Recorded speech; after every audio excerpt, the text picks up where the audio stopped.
Influence Church exists to help you know God, find freedom, discover purpose, and influence your world.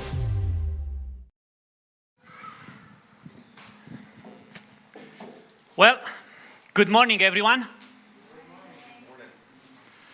You'll have to do twice that loud just because the wind is taking your voices away. Good morning, everyone. Good morning. Now I got everybody's attention. Even the ones that were sleeping, they are awake now. So, thank you, Kelly. Thank you, worship team, for great worship today. As always, as Kelly mentioned, next month we have our second baptism service. And if you don't know what that is all about, you can go on our website. We have a couple messages about the baptism that you can find. Also, if you want more information, please reach out to us. Baptism is just an outward expression of an inward decision that people already made. And it's a statement that what they believe in. So that being said,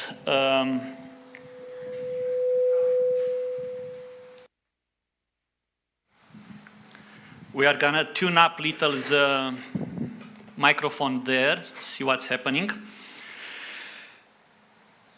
So, as you know, if you don't know by now, we are in this series called Bad Influence. I always wanted to say bad, but it's a bad influence that we can find actually even through the Bible.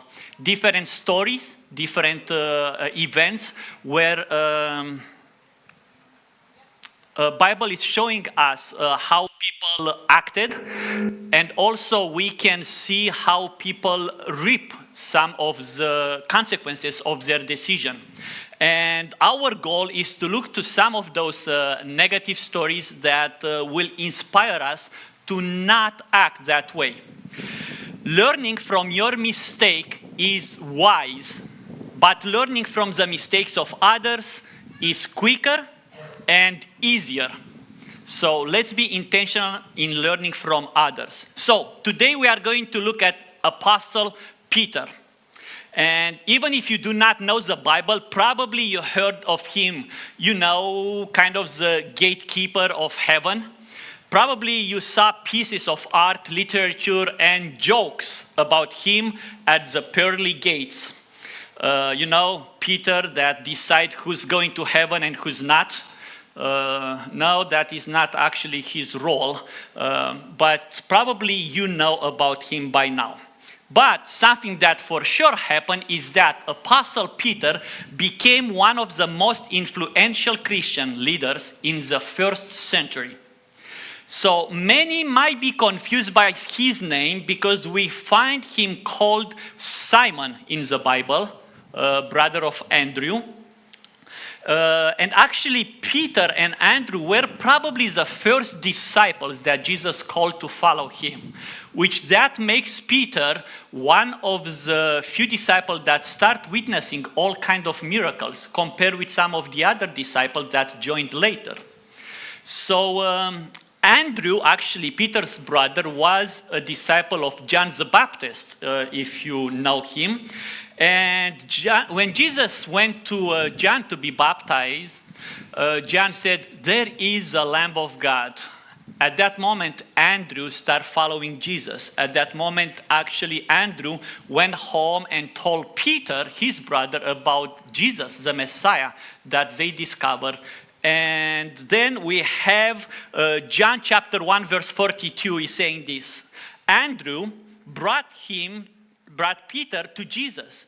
Jesus looked at him and said, "You are Simon, son of John. You will be called Cephas," which translated means Peter. So this is kind of the confusion where many people think like it's he Simon, it's he Cephas, it's he Peter. Actually, all three are the same. Simon was his original name. Cephas was more like the Aramaic name for Peter.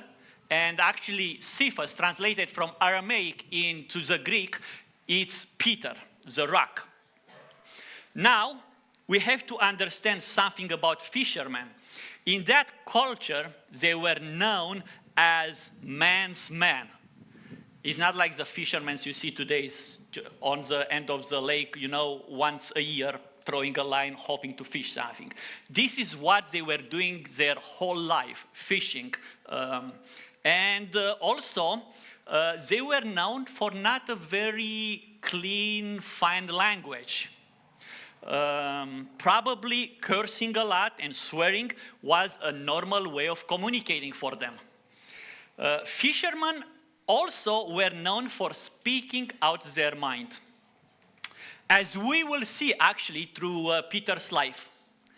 So let me give you a couple stories about Peter before we will walk through some of his not very bright moments in his life. So Peter witnessed the first miracle in his life done by Jesus when he and Andrew, his brother, were fishing all night long. So they finished all night they finished fishing, which they caught nothing. And in the morning, they were just cleaning their nets, not of fish and just of the garbage from the sea. Now, Jesus was walking on the shore of the sea, and then, as always happened when he started his ministry, people were following Jesus and listening to him. So, because the crowd was following him, he decided to step in Peter's boat. And then the boat went just a few feet away from the shore, and Jesus started speaking and sharing with the crowd.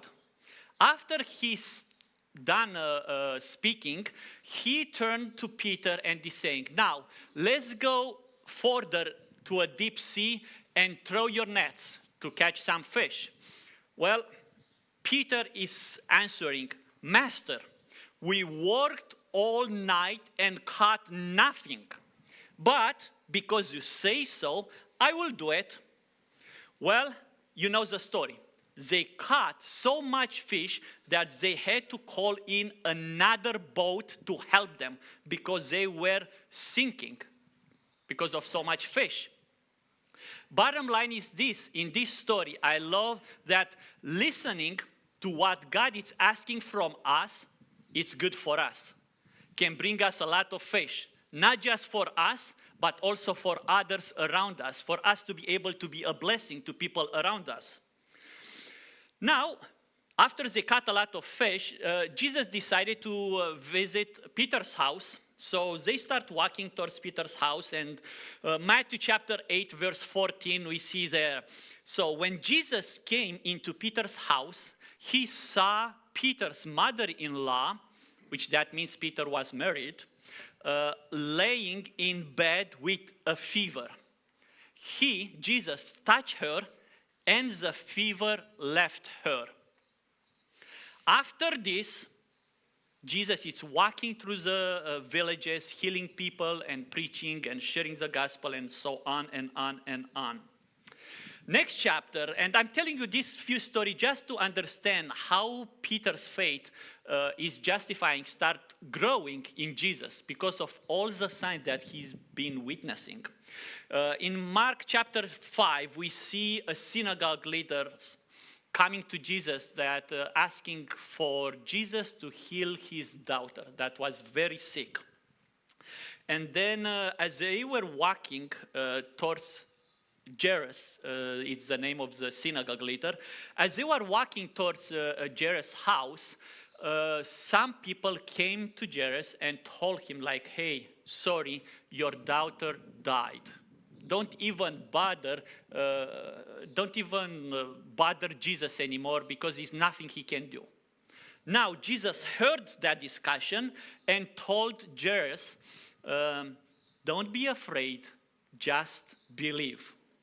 And I want to just read the verses. We won't have them on the screen, but Mark chapter 5 is saying this.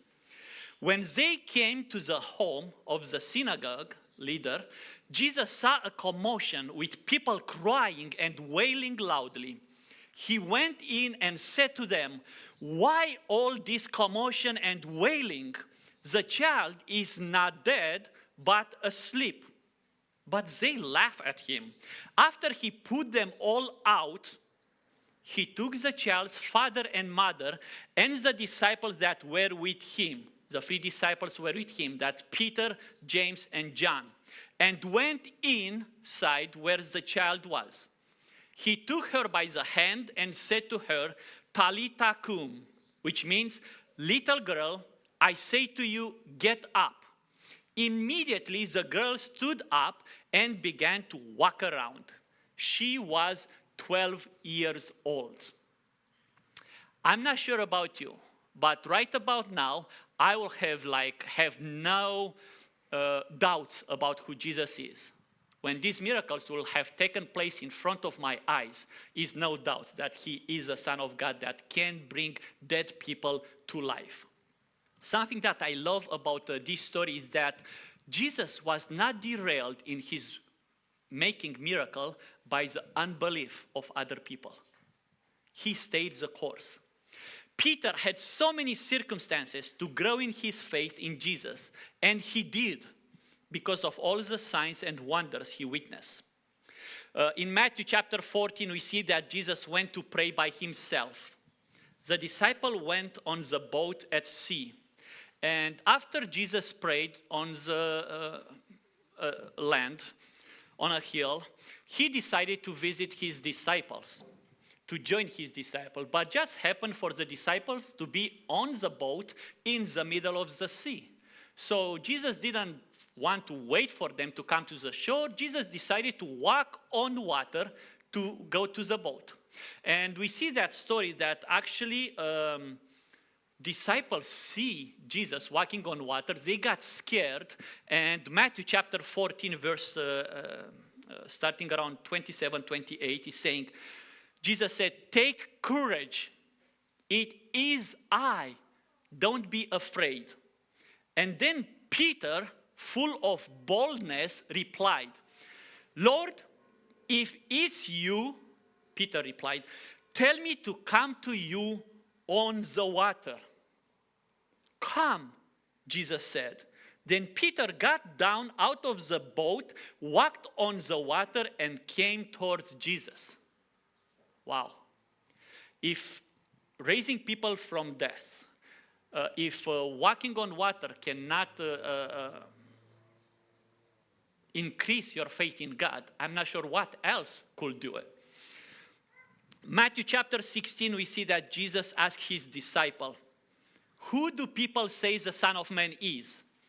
And disciples answer, some say John the Baptist, some say Elijah, some say Jeremiah or one of the prophets. Then Jesus is more directly and is turning to the disciple again and say like, but who do you say I am? And again we see Peter's boldness in Matthew chapter 16 verse 16. Simon Peter answered, you are the Messiah, the Son of the living God. And right in this chapter, 2 verses later, Jesus is confirming and he's saying that it's telling Peter that Jesus, will build the church on him, on Peter. Another story that it's amazing is that Peter, James, and John actually witnessed on the mountain of Jesus' transfiguration, when actually Moses and Elijah appeared. So I can keep going on and on about all kind of events from Peter's life that he witnessed, and he saw what the Son of Man, Jesus, the Son of the living God, could do.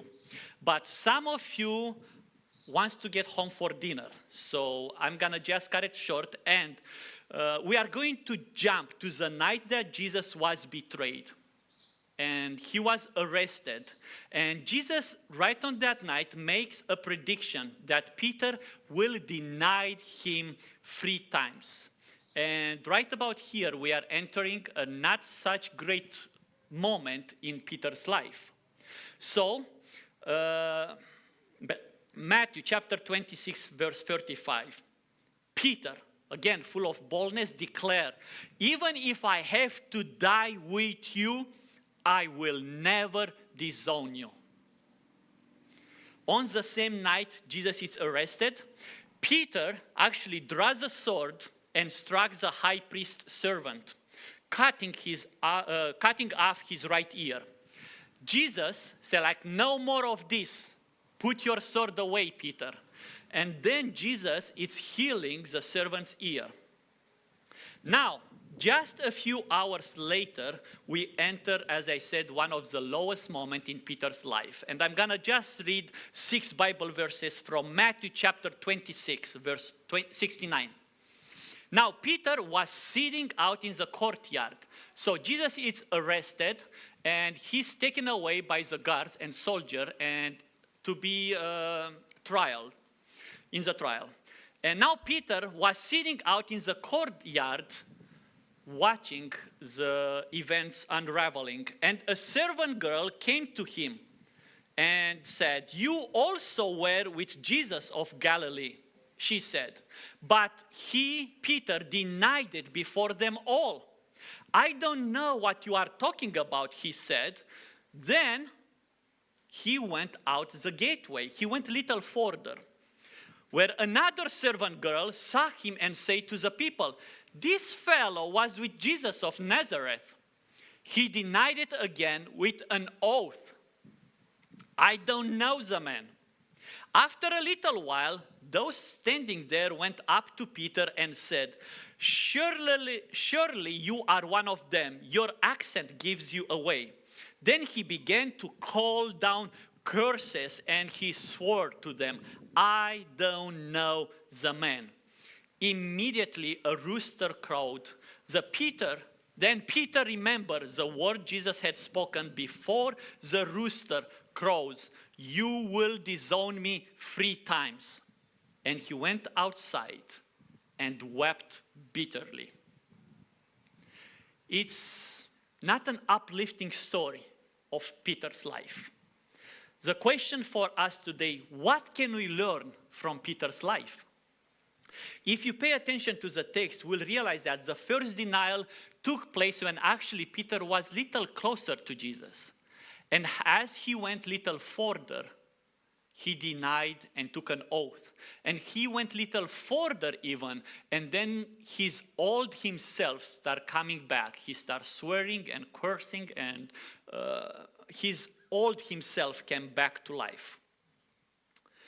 Peter, that we knew the night before, had way too much confidence in himself and did not rely on God at all.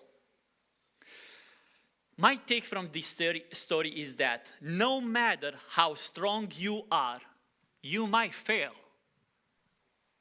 Peter, the rock, the outspoken, the warrior, failed in front of a servant girl. He couldn't stand up for what he experienced, for what he believed in. He couldn't stand for Jesus. Actually, if you read again the denial, Peter doesn't even mention Jesus' name. He's just saying, "I never knew this man." It's like complete separating from Jesus. Peter failed, but also Peter learned from his failure, and so must we. Failure can be a great motivator. God uses failure to build character in our lives. Failure teaches us humility, which results in maturity and will cause us to be more compassionate with others who fail in their lives. I love the part where Jesus restored Peter. Do you know that actually before Jesus appears to the other disciples and to the other, Jesus appeared and showed himself to Peter after resurrection. Jesus knew that Peter needed to be restored before anyone else because he failed the most. God cares and loves the brokenhearted, the one that consider themselves failure. God that we serve is in redemption business. And to be honest with you, we all need that once in a while in our lives. Jesus did even more than just reveal himself to Peter before the other disciple. Jesus reinstated Peter to the rock that Jesus knew he was. See, after a failure like that, it's easy to become discouraged and think that you are good for nothing. When your English is not perfect, it's easy to say, I will never preach. When your business fell, it's easy to say, I will never be a business owner again. Or when you are in debt, it's easy to say, I will always be in debt for the rest of my life, and on and on and on. Remember, God doesn't look at our past. He doesn't look at our failures. He looks at our potential that we have and what He has in store for each one of us. Failure can be a great motivator. Do not give up in doing what God called you to do just because you didn't succeed it from first try. I love the quote from Thomas Edison. If you don't know who he was, he's a guy that was a great inventor, and he invented the incandescent light bulb.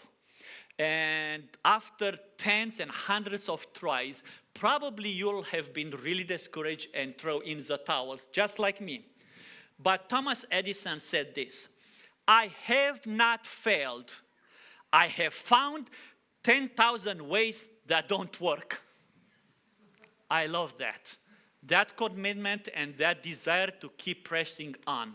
I was sharing with the men's at the men's breakfast yesterday that all it takes to succeed in life is trying one more time than how many times you fail. That's all it takes. Try one more time, because maybe that is where success will come. But let's get back to how Jesus restored Peter. And we see this in John chapter 21, starting with verse 15. So Jesus, after the resurrection, it's coming to all the disciples, all 11, and it's having dinner with them. So when they had finished eating, Jesus said to Simon Peter, Simon, son of John, do you love me more than this? Yes, Lord, he said, you know that I love you. Jesus said, feed my lambs.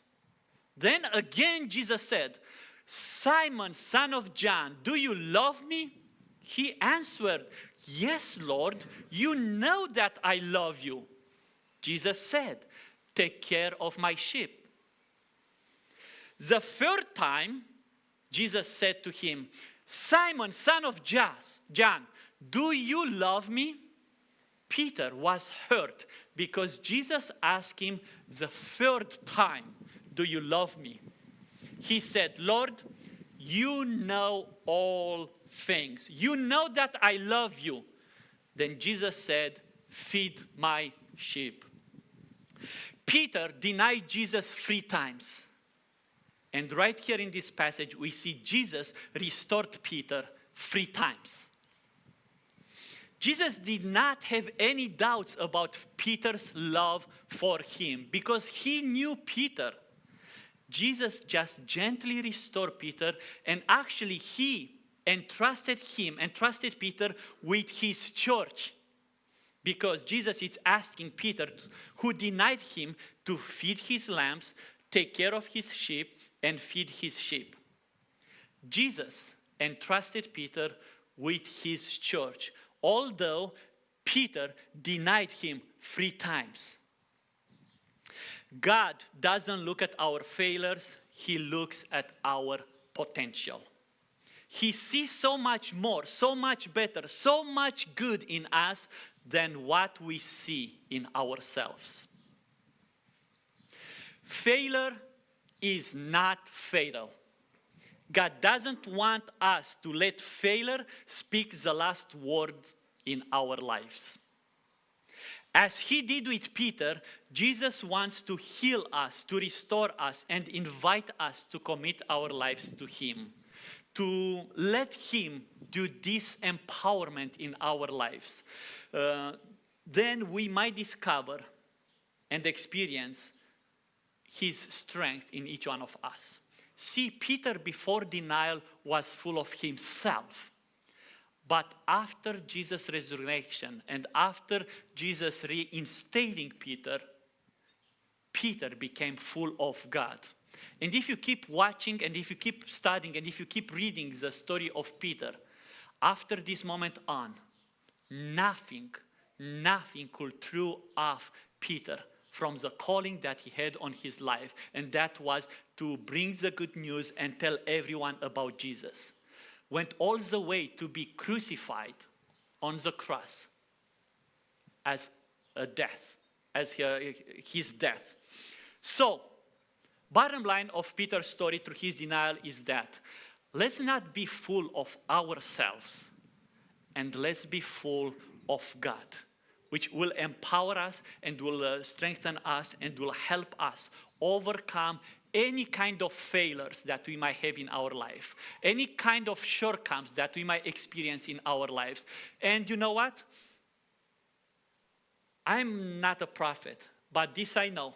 We will all have trials, because Jesus said, in this world you will have trials and tribulation. And sometimes we will fail. But don't forget, Jesus is right there for us to be restored. And he is in the redemption business. If I can have all of you stand up. I always like to end the messages with an opportunity that if you never gave your life to Christ, is no better moment than this one right here, right now. When you can experience this Jesus and his power, his love, and his desire to make us stronger, to make us better, to make us who he wants us to become. So if you never gave your life to Christ, if I can have all of you just close your eyes, because this question that I'm going to ask is just between some of you and God. But if you decide to give your life to God today, or recommit your life to God, just raise a hand. Just let him know, just let God know that you are ready to recommit and restart that relation between you and him. And all you have to do is say a prayer after me. Also, if you are watching this message online, now or later on, you can say the same prayer. Jesus, I believe you are the Son of God. You came into this world and you gave your life for me to have eternal life and my sins washed away. I tried so many times my own ways and I failed. Today, I choose your ways, and I know I will succeed because you will be with me now and forever. If you said that prayer, please let us know. We have a book that we want to give you that is going to help you in your walk with God. Also, if you said that prayer watching this message online, please go on our website at www.influence.church and let us know. We will love to mail you that book. Remember, less of us and more of him is going to make us successful in life.